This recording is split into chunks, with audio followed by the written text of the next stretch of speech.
Hello friends, কেমন আছো সবাই? আশা করছি সবাই ভালো আছো। তৃষান মামি ডেলি ব্লগ চ্যানেলে সবাইকে স্বাগত জানিয়ে আজকে একটা নতুন ভিডিও শুরু করলাম। তোমরা সবাই তো জানোই এখন আমি বাপের বাড়িতে আছি।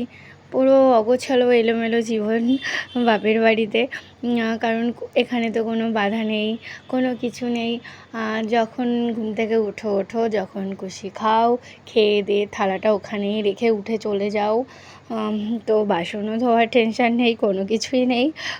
তো আমি সকাল সকাল ঘুম থেকে উঠে স্নান ধান সেরে নিয়েছি, বাবানকেও স্নান করিয়ে দিয়েছি, আমার বোনও স্নান করে নিয়েছে।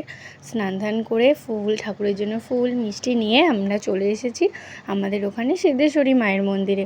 আমি না অনেক দিন ধরে ভাবছিলাম, মানে বিয়ের পর থেকেই ভাবছিলাম যে তৃষানের পাপা আর আমি দুজন মিলে মন্দিরে গিয়ে পুজো দিয়ে আসবো, কিন্তু কিছুতেই না হয়ে উঠছিল না। মানে এই যাবো এরমই হচ্ছিল।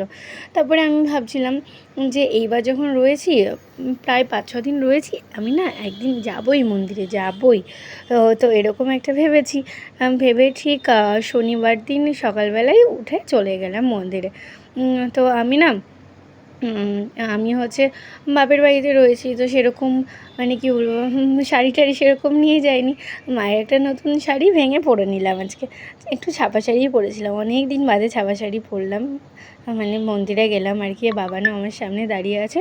আর ওই ফুলগুলো মায়ের আগের দিনের ফুলগুলো বাসি হয়ে গেছে, সেগুলো খুলে সবার মাথায় মাথায় ছুঁয়ে দিচ্ছে। তো তারপর আমি দেখো ওখানে মিষ্টি ফুলটা দিয়ে দিলাম। আর আমি করে নিলাম ওখানে নাম গোত্র লেখার কথা বলেছিল, আমি তাই লিখে নিলাম। তো উনি আমাকে বলেছিলেন যে নাম গোত্রটা লিখে এখানে জমা দাও। তো জমা দিয়েছিলাম। আমি আমার বাবার নামে পুজো দিলাম, অনেক দিন মানে পর আমি ওখান থেকে পুজো দিলাম। তো আমার তো ওখানে গেলে আগেই বাবার কথা মনে পড়ে, তাই আমি ভাবলাম যে পুজোটা আমি এবার বাবার নামেই দিয়ে দিই। তো বাবারও শারীরিক কিছু সমস্যা হচ্ছে, মা সেগুলো যেন দূর করে দেয়। আর দেখো বাবান আমি তো আমার সঙ্গে সঙ্গেই রয়েছে, ওর খুব এক্সাইটেড এই মন্দিরে পুজো দেওয়ার জন্য। আসলে জায়গাটা তো প্রচুর বড়। তারপর দেখো সিদ্ধেশ্বরী মায়ের সামনেই দুপাশে দুটো ভোলা বাবার মূর্তি ছিল। তো আমার বোন বলছে আমি এগুলোকে একটু আদর মানে আর কি জড়িয়ে ধরি, তুই ভিডিও কর। তারপরে এইসব করে আমরা মানে এইসব বলতে তো ভিডিও করে বাবাকে নিজের মনের প্রার্থনাগুলো জানিয়ে চলে এলাম। তারপর সন্ধ্যা হয়ে গেল। তারপর মা বললো বিকেলবেলায় যে চল একটু আমাদের ওখানে রামসীতার দোল হচ্ছে, ওখানে চলো। বললাম ঠিক আছে মা, চলো। তো তারপর দেখো আমি রামসীতার দোলের ওখানে চলে এসেছি। অনেক বছর পর রামসীতার দোলের এখানে গেলাম, প্রায় 7 বছর হয়ে গেল, 7 বছর পর গেলাম। তো এখানে প্রচুর বড় বড় প্যান্ডেল হয়, দেখো তোমাদেরকে আমি দেখাচ্ছি। তো দেখো এই যে এখানে রাম সীতা, রাধাকৃষ্ণ, তো হনুমানজি এগুলোরই পুজো হয়। যে দেখো এখানে রাম সীতা হনুমানজি বসে রয়েছে, রামনবমী তো রাম সীতারই।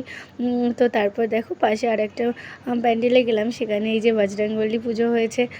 তো রামনবমীতে আমাদের ওখানে রাধাকৃষ্ণ আর হনুমানজি আর এইদিকে রাম রাম আর সীতা মায়ের পুজো হয়। তো বাবান তো খুব এক্সাইটেড, দেখো একটুখানি নেচেও নিল, আর ওইখানে মাইক বাজছিল।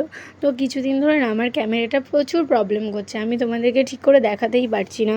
যখনই ব্যাক ক্যামেরাটা অন করছি কি বাজে একটা হচ্ছে। তো তারপর দেখো আমরা একটুখানি রাত হয়ে গেছে, প্রায় তখন 11:45 বাজে। তো বাড়িতে ভাত মা রান্না করে গেছিলো, আমি বললাম মা আজকে না একটু বাইরে থেকে খাবার নিয়ে নিই, ওই একটুখানি চাউমিন আর এগ রোল নিয়ে নিলাম। নিয়ে এত জোরে বৃষ্টি হচ্ছে, দৌড়ে বাড়ি গেছি। বাড়ি গিয়ে সবাই এটা খেয়ে শুয়ে পড়বো। আজকের মতো এখানেই ভিডিওটা শেষ করলাম, আশা করছি সবার ভালো লাগবে।